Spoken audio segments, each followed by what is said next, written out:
Trending ngayon ang balibalitang confirm na hiwalay na ang mag-asawang Jericho Rosales at Kim Jones.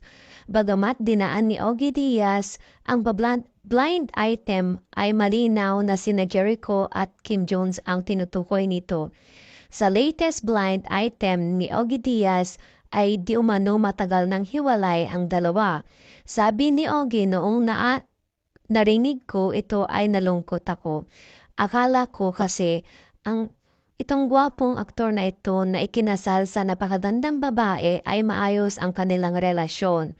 'Di ba nakita pa natin na maayos ang kanilang pagsasama sa isang event. Nakita natin silang dalawa. Akala ko okay pa rin sila at ini-enjoy nila ang isa't isa habang hinihintay ang bunga ng kanilang pagmamahalan.